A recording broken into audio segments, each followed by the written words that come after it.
Harrison Ford has starred in 7 of the 25 highest-grossing films in Hollywood history. A late bloomer, he was 35 when he made his Hollywood breakthrough in Star Wars, the George Lucas trilogy, and Steven Spielberg's Indiana Jones Chronicles. They have made him one of the great leading men heroes of modern film. It's really funny, isn't it? After 20 years, he has not lost any of that luster. The re-release of the Star Wars trilogy is breaking box office records, and he is currently starring opposite Brad Pitt in The Devil's Own. And by God, we are really happy to have him back here, and I'm sure he's happy to be here.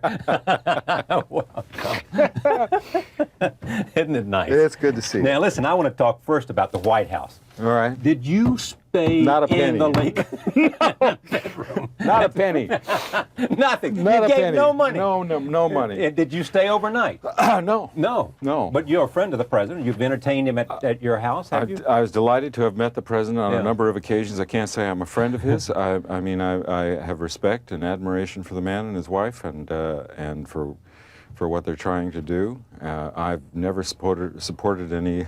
I have never supported. Yeah, let's get that any politician. You put your hand right there when you said it. For national office. I think these adventures are well enough funded. I prefer to, when I'm going to use some of my discretionary income, to fund other things that are less well supported. What's the best thing about being where you are today? Is it simply having freedom? Freedom. The freedom to be able to do the things I want to do in my work life, to be able to take time off with my family when I can do that.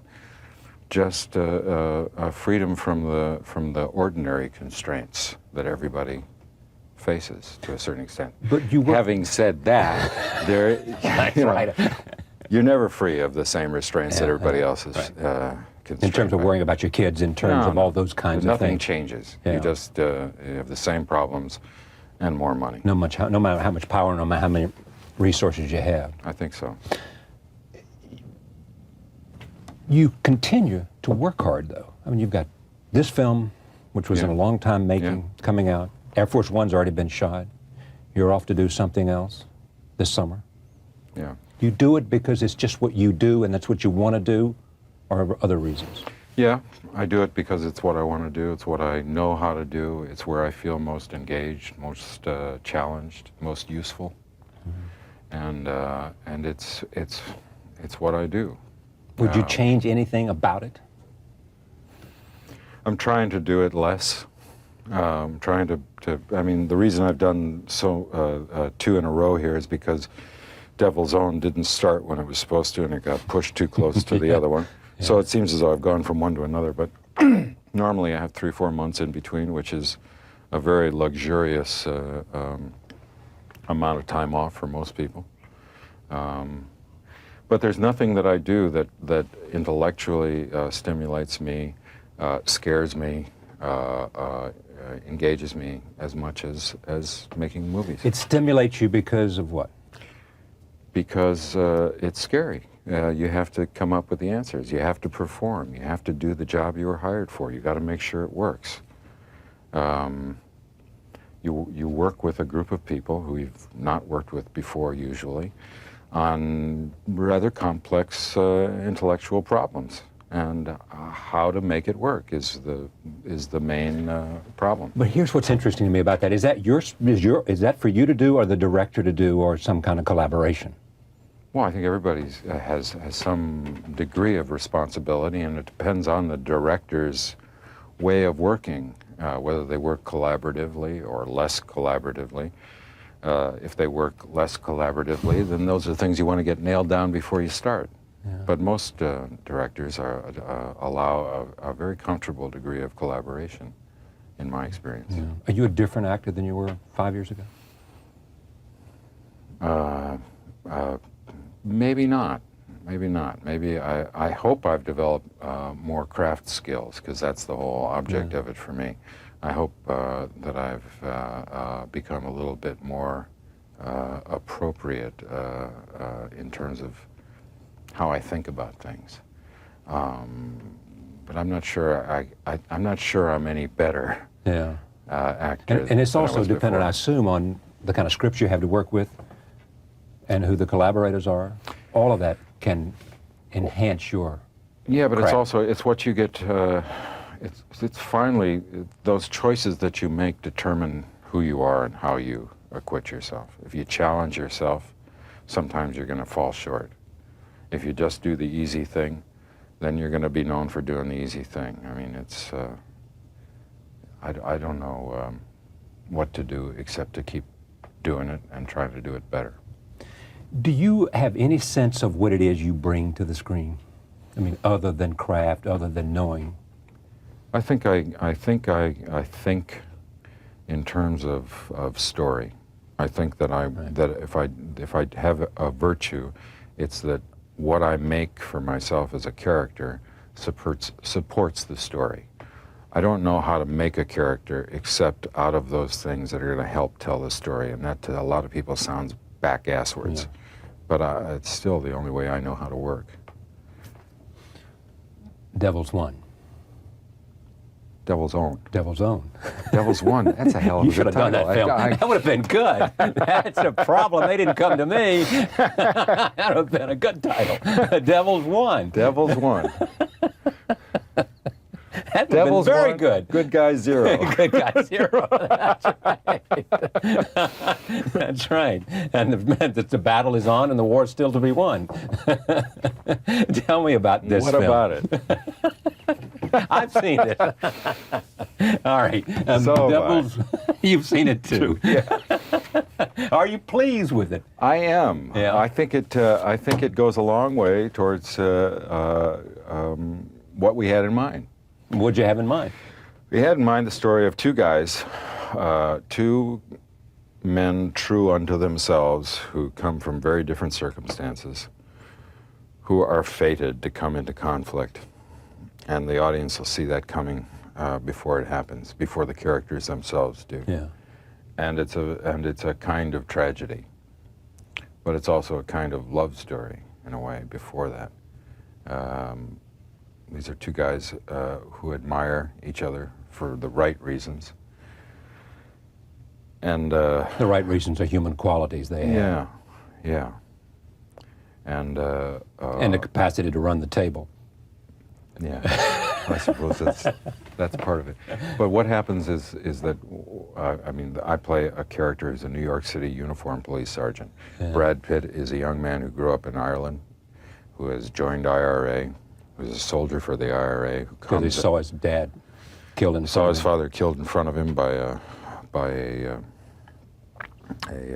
a Protestant extremist, and who grew up in the cauldron of those troubles, who comes to America on a mission, lives in the basement of the New York City police sergeant. I know nothing of his mission. Recommended to you by Recommended a to me longtime friend. by a longtime friend, a New York City police or a New York City judge, municipal judge. So I have no reason to suspect that this guy's up to no good, and we become friends. He's the one person in my house. I have a family full of girls, and here's this younger man who I'm anxious to be the friend to, and he sees me, I think, in a way as a kind of father figure early on. And then we come into conflict because what he's doing does not sit well with the character that I play. There's also this storyline. You on the force as a riding in a police car with Reuben Blade's character. Yeah. What's that storyline? The idea of watching these two characters develop the relationship between two policemen and the hard choices that you face. You're a guy who's never shot his gun 3 times. Yeah. Yeah. What I wanted to make sure is that we didn't so morally weight the character, that we didn't show the character that I play, the police officer, as a guy in a white hat. Yeah. I wanted to have a moral problem for my character, as well as what was obviously a moral problem in the character that Brad Pitt plays. And so we created this situation in which my partner shoots an unarmed suspect, somebody who was stealing something out of a car, somebody who came across a gun, who did fire a gun at us. Nonetheless, he didn't have the gun in his hand when my partner shot him. Because you'd picked up the gun that he'd thrown apart, on the gun that he'd thrown. And the character, my partner, is played by Ruben Blades. And in the heat of the moment, fires a fatal shot at this guy, kills him. What is it about you, the character in this film, which we renamed the Devils, Devils One? What is it about this character that, because of that moral crisis, makes him want to retire from the force? He can't live with himself? What? The fact that he has to cover for his... Well, he has to either cover for his partner or not cover for right. his partner. Yeah. And both of them are unpalatable choices to him. And this is the first time it's happened to him in our story, in our telling of this guy's story. It's the first time he's had to face this kind of conflict. And he's unable to. Unable to go... unable to support his partner because he did the wrong thing, and unable to deal with the consequences of, the word is wrong, but informing on his partner. Yeah. Roll tape. Here is when Tom O'Meara, played by Harrison, comes to tell his wife that he's going to retire from the force because of this terrible dilemma facing him. Here it is. Interesting thing about this movie is that you have both that character development, that kind of dialogue, interspersed with the dramatic sort of action-adventure kind of thing you have, you know. Is it tough to do that together or not, or is it simply I think it's critical. I mean, I don't care anything about the physical stuff unless there's some moral context to it. Unless it's, you know, I don't care about vigorous physical action unless there's something to be lost, something to be gained. I don't want to see violence on the screen without understanding the human cost of violence.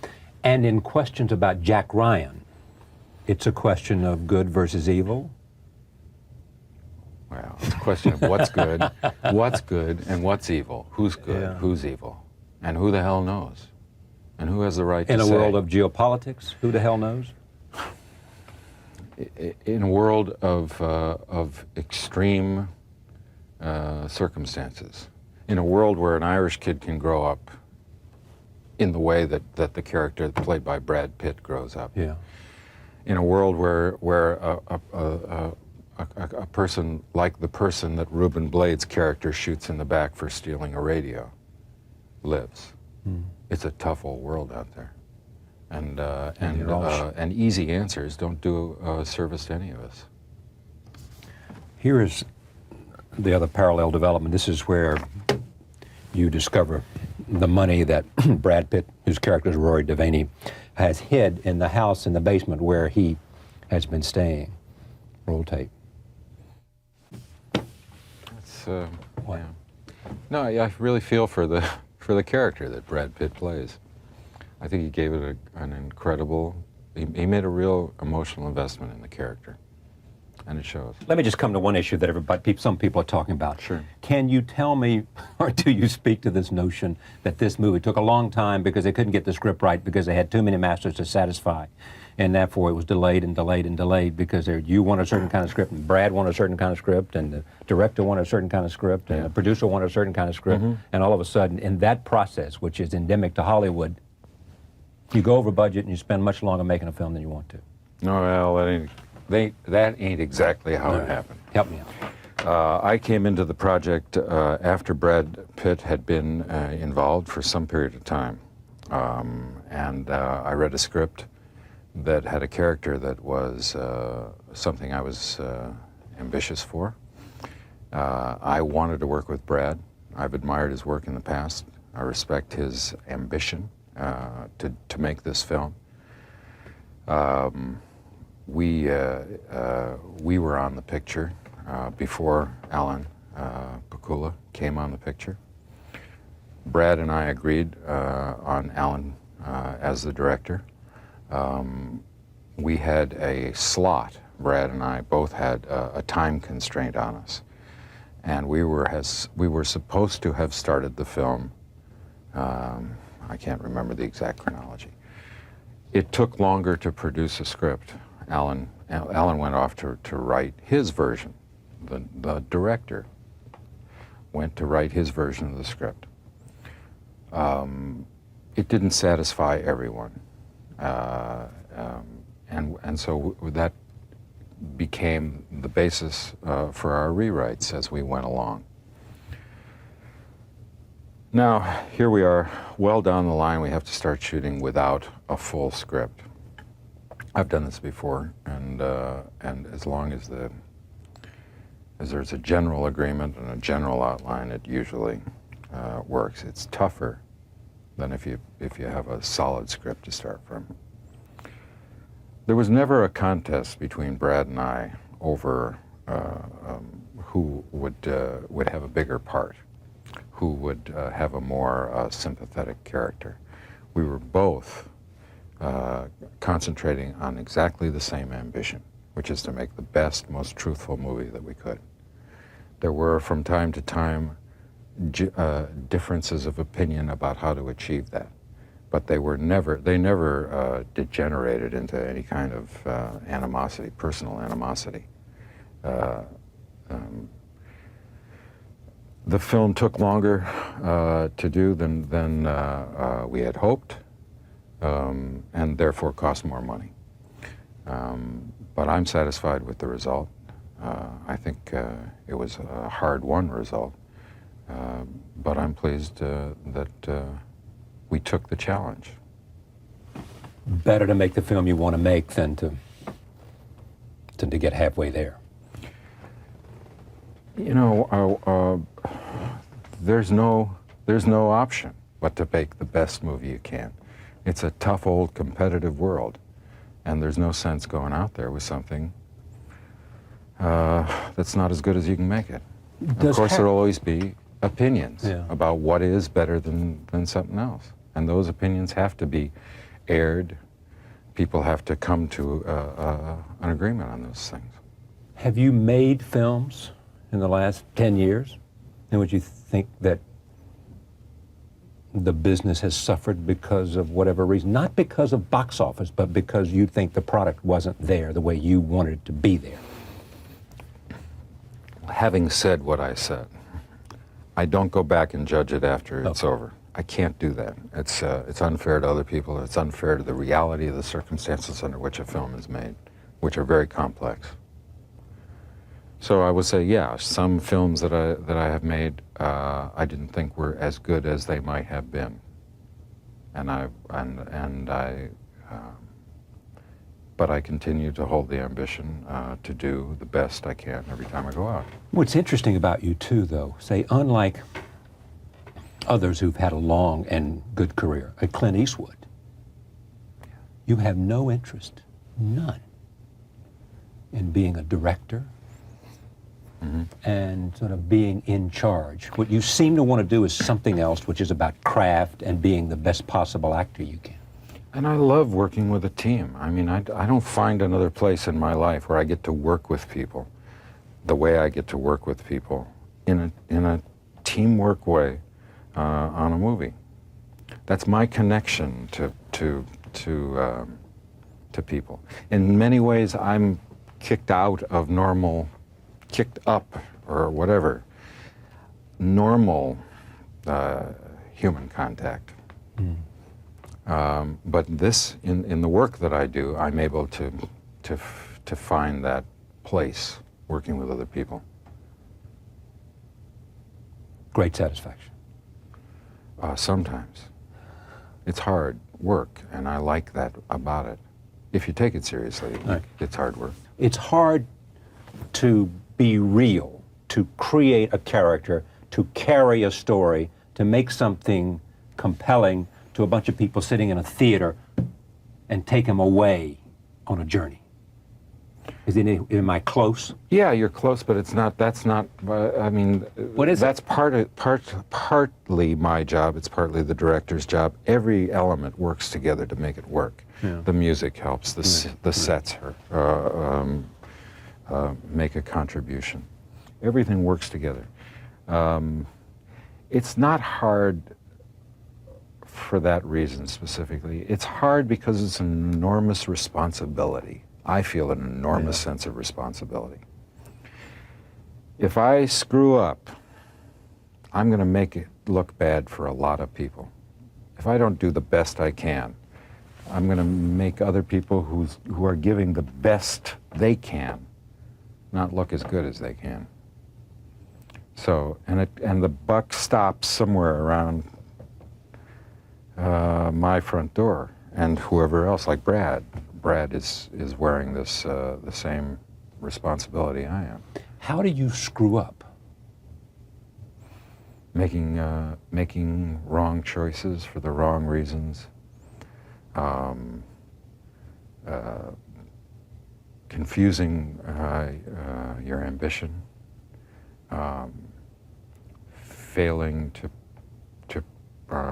present yourself in working order.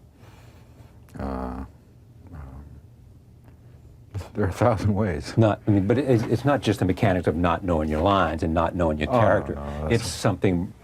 It's more than professionalism. It's something It's about a failure to take responsibility for what you do.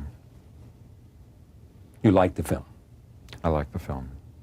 like the moral ambiguities of there. I like the complication and the conflict, and I like the resolution of it. Brad Pitt's a good actor.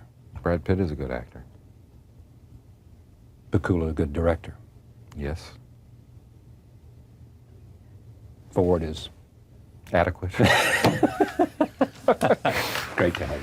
Thank you very much. Good to see you. Harrison Ford, The Devil's Own by Columbia Pictures. Thank you for joining us as always. Thank you, Charlie. We'll be right back. Stay with us.